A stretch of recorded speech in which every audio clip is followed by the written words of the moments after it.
Sir हमें क्या नाम है नए साल में ये 2021 है, इसमें हमें कौन से काम करने चाहिए या कौन से काम नहीं करने चाहिए, तो इसके बारे में आप हमें कुछ बता सकते हैं।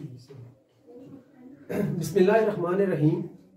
हैदर ने आज ये सवाल किया है नए साल के मौके पर कि नए साल में हमें कौन से काम करने चाहिए और कौन से काम नहीं करने चाहिए। इससे पहले कि मैं आपको इस सवाल का जवाब दूं, उससे पहले मैं आपको चंद चीज़ें ये बताना चाहता हूँ कि जब भी नया साल शुरू होता है बहुत सारे लोग नए साल का रेजोल्यूशन बनाते हैं। ठीक है, वो अपनी कॉपी में, अपनी डायरी में आने वाले साल की प्लानिंग करते हैं कि आज इस साल में हम ये काम करेंगे, इस साल में हम ये काम करेंगे और इस साल में हम इन कामों से बचेंगे। ठीक है, आज हम इन चीज़ों को डिस्कस करेंगे कि आने वाले साल में जो 2021 का साल है, इससे पहले 2020 का साल न सिर्फ पाकिस्तान के लिए बल्कि पूरी दुनिया के लिए इंतहाई मुश्किल तरीन साल गुजरा, जिसमें न सिर्फ प्रोफेशनल लोगों के लिए बल्कि स्टूडेंट्स के लिए और ज़िंदगी के तकरीबन तमाम मकतबा फ़िक्र लोगों के लिए इंतहाई मुश्किल साल था। तमाम तर एक्टिविटीज़ जो है ना वो डिस्टर्ब हुई। तो अब आने वाला साल जो 2021 साल है वो कौन से चैलेंजेस अपने साथ लेके आएगा, हमने कौन से काम करने हैं और कौन से काम नहीं करने हैं।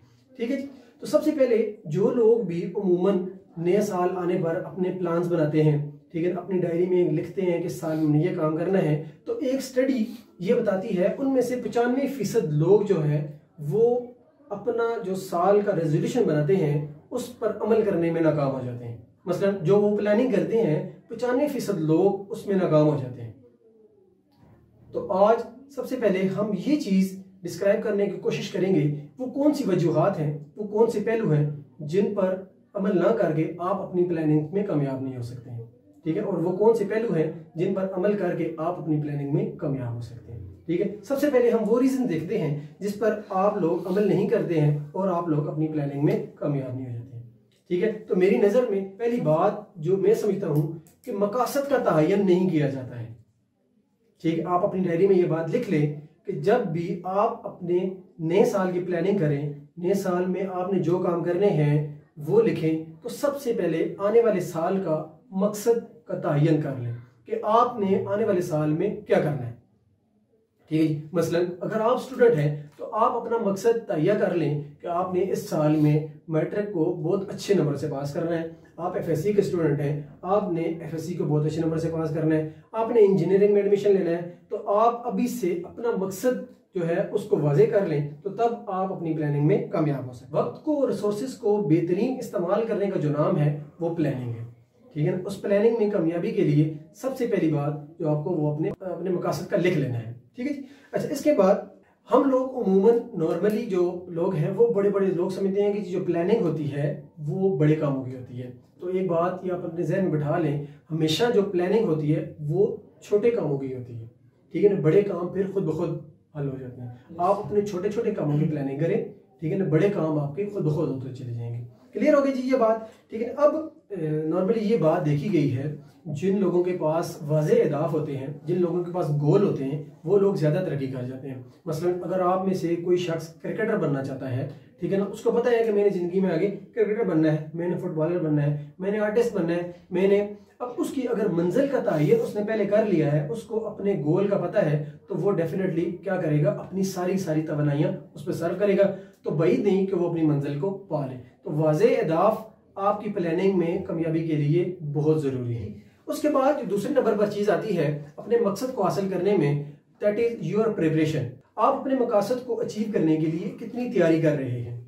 ठीक है ना, बिलफर्ज अगर आप खिलाड़ी हैं और आप ये सोचते हैं कि मैं आने वाले ओलंपिक्स में गोल्ड मेडल हासिल करूंगा, और अपने जहन में बेशक आप जितना मर्जी है मजबूत हो जाए और ये आप कह दें कि मैं जब मैदान में उठूंगा तो झंडे गाड़ दूंगा, तो ये उस वक्त तक मुमकिन नहीं हो सकता है जब तक आप उसके लिए तैयारी न करें। आपने अगर नेट प्रैक्टिस नहीं की है तो आप कभी भी अपने मकसद में कामयाब नहीं हो सकते। तो हमेशा दूसरी बात याद रखें, जब कभी भी आप नए साल की रेजोल्यूशन लिखें तो उसमें ये लिखें कि मैंने ये मकसद हासिल करने के लिए मेहनत भी करनी है, मैंने तैयारी भी करनी है। अगर आप लोग अपनी तैयारी करना चाहते हैं तो सबसे पहले तैयारी का बेहतरीन तरीका ये है कि पिछले साल में जो आपकी कमजोरियां थी आप उनको हाईलाइट करें।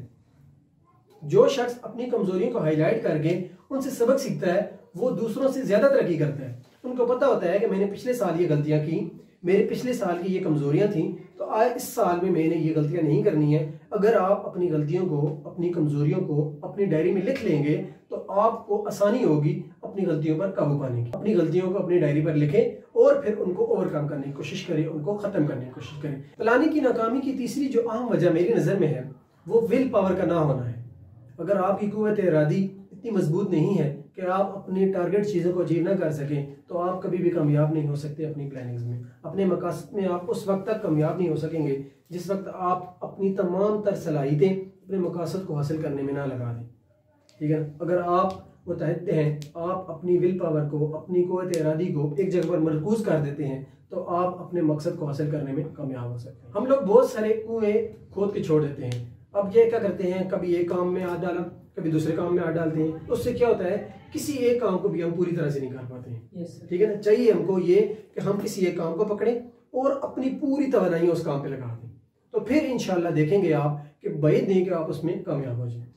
ठीक है, तो हमेशा याद रखें, जब कभी भी कोई मकसद आपने हासिल करना हो तो अपनी तमाम तर तवानाइयाँ उस काम में लगा दें, इर्द गिर्द की तरफ निगाह न डालें, मुतहद होकर उस काम की तरफ जुट जाए तो इंशाल्लाह कामयाबी आपके मुकद्दर में लिखी जाएगी। सर, अगर जिस तरह के लोगों के दो बिजनेस, तीन, चार, पाँच बिजनेस होते हैं, तो जिस तरह आपने बोला है कि काम में, लेकिन वो भी तो पाँच बिजनेस संभाल रहे होते हैं, कि वो फिर किस तरह करते हैं?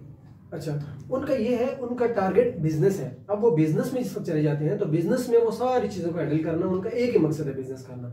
ठीक है ना, 2-4 चीज़ों से मुराद ये है, बिलफर्ज आप एक टाइम पे इंजीनियरिंग भी करना चाह रहे हैं और एक टाइम पे आप मेडिकल भी करना चाह रहे हैं, तो ऐसा पॉसिबल नहीं होगा। आप अपनी सारी की सारी तवानाइयाँ इंजीनियरिंग में लगा दें या अपनी सारी की सारी तवानाइयाँ आप मेडिकल में लगा दें, तो भाई नहीं, आप या इंजीनियर बन गए या डॉक्टर बन जाएंगे। लेकिन अगर आप ये कहें कि मैं इंजीनियर भी बनूंगा और मैं डॉक्टर भी बनूंगा तो ऐसा पॉसिबल नहीं होगा। इससे मुराद मेरा ये है। इसके अलावा एक और चीज़ जो बहुत ज़रूरी मैं आप लोगों से करना चाहता हूँ कि विल पावर का ताल्लुक इंसान की उम्र, प्रोफेशन, उसकी जो मुआशरा है, इससे बिल्कुल भी नहीं है। विल पावर का ताल्लुक इंसान की अंदरूनी कैफियत से है। अगर आप कमिटेड हैं, आप अपने मकसद को हासिल करना चाहते हैं तो आप अपनी कुव्वत इरादी को मजबूत करें, अल्लाह का नाम लें और उस काम में जुट जाएं, इंशाल्लाह कामयाबी आपका मुकद्दर बनेगी। ठीक है जी, तो विल पावर के लिए ज़रूरी नहीं है आप अगर कह दें अब हम बूढ़े हो चुके हैं, अब हमारी एज ज़्यादा हो चुकी है, ठीक है, तो ये बिल्कुल भी मैटर नहीं करती। ठीक है ना, ना ही आपका मुआशरा मैटर करता है। आप मिसाल देखें, बहुत सारे ऐसे लोग आपको मिलेंगे जो इंतहाई बैकवर्ड इलाके से ताल्लुक रखते थे, ठीक है ना, आज वो दुनिया के अजीम तरीन लीडर में उनका शुमार होता है। जी सर। ठीक है, तो वो क्या वजह थी, उनकी विल पावर थी, उन्होंने ठान ली थी मैंने ये काम करना है।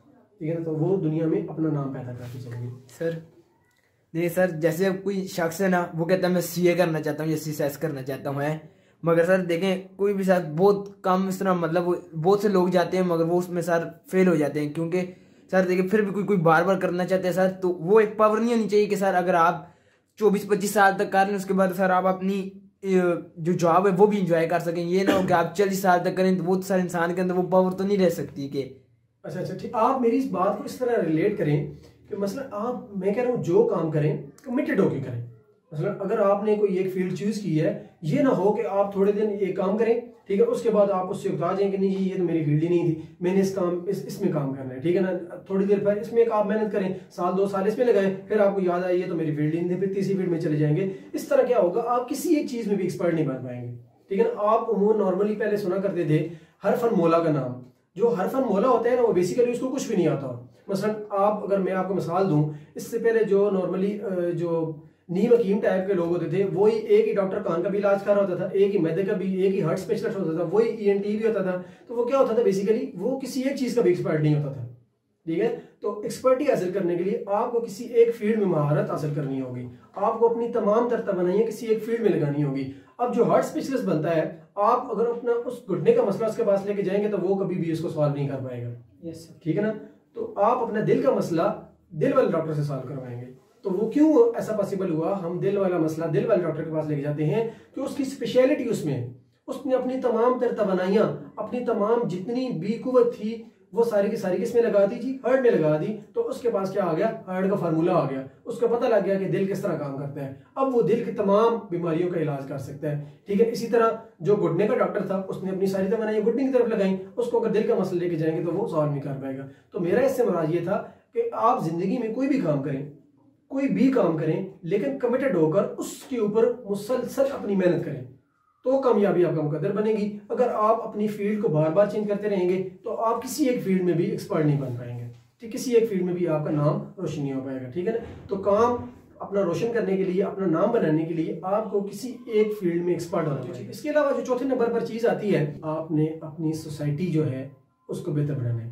आपने अपनी ज़िंदगी में वो दोस्त बनाने हैं जो आपको आगे प्रमोट करें, आपको आगे लेके जाएं, बजाय इसके कि आप ऐसे दोस्तों की या ऐसी सोसाइटी में बैठना शुरू कर दें जो आपको डीमोटिवेट करे, ठीक है, जो आपको कहे यार तुम नहीं कर सकते हो। ऐसे लोगों के पास हरगिज़ मत बैठे जो आपको ये कहें कि तुम नहीं कर सकते हो। आप ऐसे लोगों में बैठना शुरू कर दें आज से जो आपको कहें आप ये कर सकते हो, सदाकत आप ये कर सकते हो, ठीक है, आप ये कर सकते हैं, ठीक है। तो उससे क्या होता है, बंदे के अंदर मोटिवेशन आती है और एक बंदा वो काम वाकई में ही कर जाता है, ठीक है। तो दोस्त जो है ये इंसान की ज़िंदगी में बहुत मैटर करते हैं। तो ऐसे दोस्तों से आहिस्ता आहिस्ता किनारा करना शुरू कर दें, एकदम छोड़ दें अगर वो आपको डिमोटिवेट कर रहे हैं, नहीं तो आहिस्ता आहिस्ता उनकी सोबत को आप क्या करें, छोड़ दें, जो आपको आगे बढ़ने में, आपका जो न्यू ईयर का रेजोल्यूशन है उसके मकसद हासिल करने में नाकाम बना रहे हैं। और ऐसे दोस्तों की सोबत इख्तियार करें जो आपको मोटिवेट करें, जो आपकी मोटिवेशन में आपकी हेल्प करें, ठीक है, आपको आपके जो मकसद है उनको अचीव करने में हेल्प करें। और इसके अलावा आज की जो आखिरी बात है, आप इस नए साल के शुरू में ही आप अपना कोई ऐसा दोस्त, आप अपना कोई ऐसा रिश्तेदार, आप अपना कोई भाई, आप कोई बहन, ऐसा दोस्त बना लें जिसको अपने पूरे साल का रेजोल्यूशन बता दें, मैंने इस साल ये टारगेट अचीव करना है, ताकि वो आपको पूरा साल आपकी याददानी कराता रहे कि सदाकत तुम लाइन से नहीं हट रहे हो, ठीक है, हैदर तुम लाइन से हट रहे हो, अब तुमने ये काम करना है, ताकि आपको उसकी तरफ से मोटिवेशन मिलती रहे। तो उस तरह क्या होगा, आप पूरा साल अपनी लाइन पे रहेंगे, ठीक है जी। आज का अख्तिताम करते हैं जी, अल्लाह।